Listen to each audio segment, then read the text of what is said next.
Pemikiran yang salah. Sebastian bersiap di sana. Dia duduk sambil melihat pelayan memilihkan jas terbaik yang akan dia pakai malam ini. Bagaimana dengan warna abu ini, Tuan? Ini akan membuat Anda terlihat manly. Sebastian menggeleng. Dia memberi isyarat untuk menggantinya dengan yang lain. Dan begitulah seterusnya. Sebastian mencari jas yang cocok untuk dipakainya dari berbagai gaya, desainer, dan warna yang terbaik. Aku pilih warna itu, tunjuk Sebastian pada yang terakhir. Biru gelap ini, Tuan? Ya, aku ingin warna seperti itu, tapi tidak dalam bentuk jas. Aku tidak ingin kelihatan formal. Baik, Tuan. Selesaikan dengan cepat dan pergi tinggalkan apartemenku. Baik, Tuan. Sebastian pergi membiarkan pelayan itu diambil alih oleh Hans, sang pemberes semua hal. Sementara Sebastian bergegas mandi, entah mengapa membayangkan gadis desa itu membuatnya tertawa sendiri. Pikirannya sudah membuat jalan bahwa akan menyenangkan mengerjai gadis desa itu setiap hari. Sambil berendam dalam bathtub dan merokok, Sebastian berkata sendiri, "Jadi dia mengira aku berpenyakitan ya? Astaga, dasar gadis desa polos." Dan ketukan dari luar kamar mandi memudarkan imajinasi Sebastian. "Tuan, ada apa, Hans?" "Ada berita buruk, Tuan. Tuan Arnold menarik sahamnya dari perusahaan kapal pesiar Anda." Sebastian menyedot rokoknya semakin dalam. Dia bergerak cepat, gumamnya. Para pemegang saham yang lain sedang genting mengira perusahaan akan bangkrut. Sebastian bergumam sendirian. Kenapa mereka mengira aku akan bangkrut padahal mereka baru akan berikan kapal pesiar perseri pertama? Saya sarankan Anda melakukan pertemuan, Tuan. Mereka juga sudah mendengar kabar kalau Tuan Arnold adalah ayah Anda. Pikiran mereka semakin bercabang akan ditariknya semua dana. Dasar bodoh, gumam Sebastian. Dia malas pergi keluar dan bertemu para pemegang saham. Ancam saja mereka, aku tidak butuh uang mereka. Baik, Tuan. Dan kesenangan Sebastian hilang tatkala dia ingat kalau dirinya tidak sempurna. Kegelisahan itu membuatnya mual, pusing, dan ingin mengakhiri hidup. Satu-satunya cara melepaskannya, Sebastian berdiri dan mengambil alkohol yang ada di rak tersembunyi di kamar mandi. Di setiap ruangan yang dia tempati dan dia miliki, setidaknya selalu ada satu rak alkohol tersembunyi untuk menuntaskan rasa hampa di kehidupannya. Diiringi dengan rokok, malam itu Sebastian mengacaukan tubuhnya sendiri dengan memberikan banyak racun mengerikan. Yang dipikirkannya hanyalah ingin mati, meninggalkan kesenangan tidak bermakna ini. Namun Sebastian belum bisa meninggalkan ayahnya di bawah genggaman rubah gila yang tidak lain adalah mantan pacarnya sendiri. Dan meskipun begitu, Sebastian masih memiliki rasa yang sedang coba dia musnahkan. Apalagi ketika melihat anak Lucille yang kini menjadi adiknya. Dia membenci semuanya. Nana tidak bisa istirahat beberapa menit, matanya terpejam kembali terjaga. Dia khawatir kondisi ayahnya di kampung, bagaimana ibu tiri dan kakak tirinya memperlakukannya. Nana juga ingin menghubungi pamannya, dia sangat gugup akan bertemu calon suaminya nanti. Dan Nana ingin bicara dengan orang-orang di kampung, membuat Nana keluar untuk memeriksa keadaan sekitar. Hotel yang luas ini sepi, hanya ada suara AC yang terdengar. "Nona?" "Astaga," gumam Nana terkejut melihat keberadaan Epa di sana. "Apa Anda perlu sesuatu?" "Apa kau punya telepon? Aku ingin menghubungi ibuku." "Ini Nona," ucap Epa, sang sekretaris pribadinya memberikan ponsel. Membuat Nana menerimanya dengan terkejut. Dia biasanya hanya melihat dan memegang untuk menelpon. Apa ini? Telepon? "Ada kontak orang-orang yang bisa Anda hubungi, Nona, mulai dari ibu dan kakak Anda. Telepon yang menghubungkan dengan ayah Anda juga. Tapi ayahku tidak punya ponsel. Kami sudah mengurusnya, dan Anda tidak perlu khawatir, dia bersama perawat handal yang ditugaskan oleh Tuan Sebastian." "Sebastian?" Epa mengangguk, "calon suami Anda." "Jadi namanya Sebastian," gumam Nana. "Terima kasih sebelumnya." Epa mengangguk, "Ada lagi yang ingin Anda inginkan? Apa Anda ingin makan?" "Tidak, terima kasih. Aku akan menghubungi ayahku dulu. Anda bisa melakukannya sendiri." Tanya Epa khawatir majikannya tidak bisa mengendalikan ponsel, mengingat dia dari kampung dan Epa membaca data pribadi yang menyatakan bahwa majikannya ini tidak pernah sekolah. "Maaf Nona, saya tidak bermaksud merendahkan Anda. Mungkin saja Anda butuh bantuan." "Aku akan memanggilmu jika butuh bantuan. Terima kasih." Nana bukan orang yang gampang baper, dia sudah terlalu kebal dengan banyak hinaan dan cacian. Karena pernah melihat Kak Yumna menggunakan ponsel, Nana mengikuti saja gambar ikon di ponsel. Beruntungnya kontak itu terdapat foto orang-orang yang ada dalam kontak hingga memudahkan Nana dan tidak perlu membaca. Ada foto ayah, ibu, Lia, Kak Yumna. Gumam Nana melihat ke bawah. Sampai dia melihat sebuah foto asing. Astaga, siapa ini? Karena Nana tidak bisa membaca, dia tidak tahu kalau itu foto Sebastian. Saat lumpur besarnya, Nana terkejut. Dia ingat wajah bule itu. Dia adalah pria yang pernah Nana lempari sandal saat pria itu dan teman-temannya berlibur di tempat wisata di dekat kampungnya. Bule musim ini kenapa di sini? Apa dia yang menjadi perawat ayahku? Tanya Nana bingung. Astaga, apa benar dia merawat ayah? Aduh, bagaimana ini? Nana mulai khawatir, aku takut dia malah menggoda perawat daripada menjaga ayahku.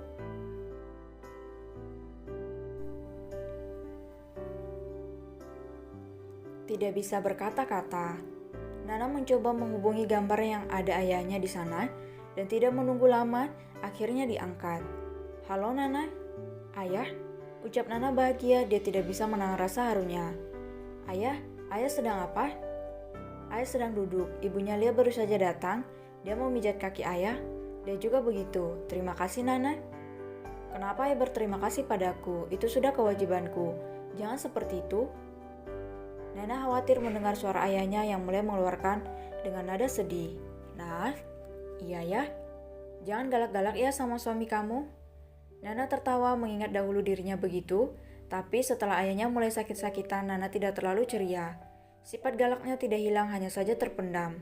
Setiap ingin marah, Nana menghela napas dan mengabaikannya. Apalagi kan katanya calon suami kamu sakit-sakitan, masa gak kasihan sih? Iya ya, Nana paham kok, gak bakalan digimana-gimanain juga. Jaga dia dengan baik, nanti pas nikahan jangan lupa angkut ayah dari sini. Iya ya, pasti. Ucap Nana mantap. Nana melihat dirinya sendiri dalam pantulan cermin. Dirinya jelas terlihat sangat cantik dengan pakaian yang bahkan belum pernah dia pakai. Dia tidak membayangkan bisa memakai pakaian seperti ini. Dengan rambut yang diikat ke belakang, sangat elegan. Nana merasa melihat sosok orang lain dalam cermin. Epe yang menatap dari ujung ruangan itu mengagumi kecantikan wanita kampung itu.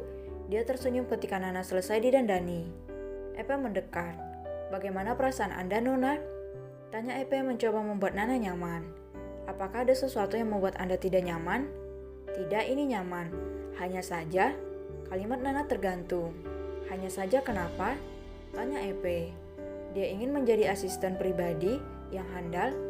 5 tahun belajar di tempat yang elit untuk melakukan ini, dia harus bertahan di posisinya. Apa yang membuat Anda tidak nyaman, Nona? Tidak ada. Nana hanya tersenyum lalu dia berkata dengan jujur. Sebenarnya, aku terlihat seperti nona-nona Belanda zaman dulu bukan? Anda terlihat sangat cantik. Apa tuan ini adalah keturunan bangsawan? Tanya Nana memastikan karena dia memakai gaun klasik yang menawan. Ya, kenapa Anda bertanya begitu? Dia keturunan bangsawan Belanda juga.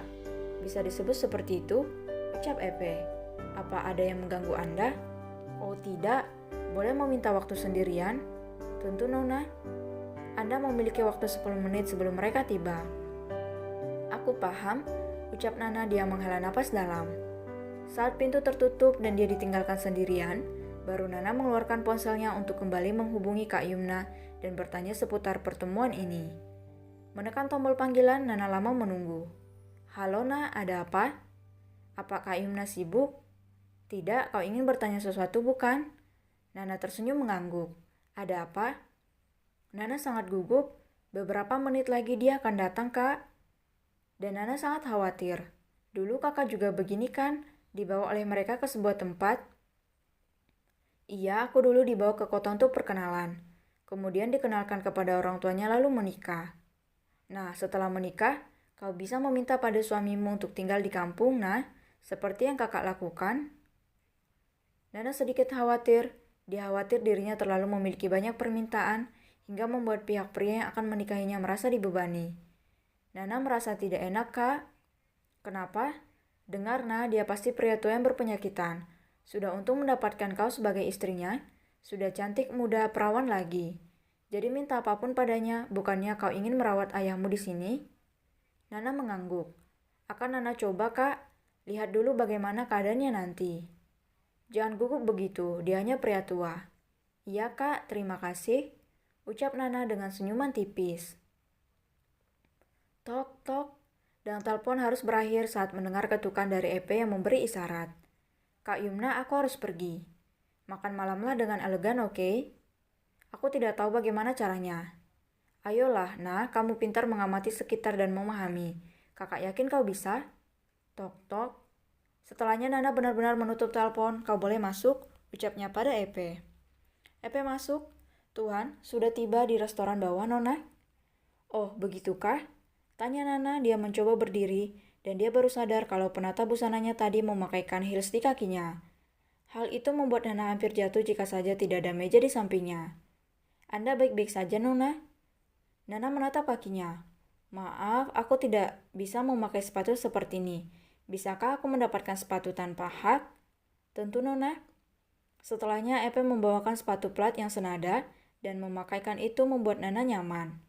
Bagaimana? Ini lebih baik. Terima kasih. Tentu, Nona. Dan setelahnya mereka berdua keluar dari ruangan itu. Untuk pertama kalinya, Epe yang berjalan lebih dulu. Dan ketika mereka dibawa, tepatnya di pintu restoran, Epe mempersilahkan Nana berjalan lebih dulu. Di mana mejanya, Epe? Di ujung sana, Nona. Dan saat itulah Nana melihat ada sosok pria yang membelakanginya, tapi menghadap jendela. Nana mendekat sendirian. Semakin dekat hingga Nana melihat sosok Sebastian yang tidak asing. Dia adalah pria bule yang pernah liburan di kampungnya. Tanya Nana spontan, Pak Turis? Dan saat itu Nana tidak sadar Sebastian adalah pria yang akan menjadi suaminya. Jadi dia berkata, apa majikan bapak belum datang? Saat itulah Sebastian yang sudah memasang wajah elegan terheran-heran, apalagi mendapati Nana menatapnya tanpa rasa takjub.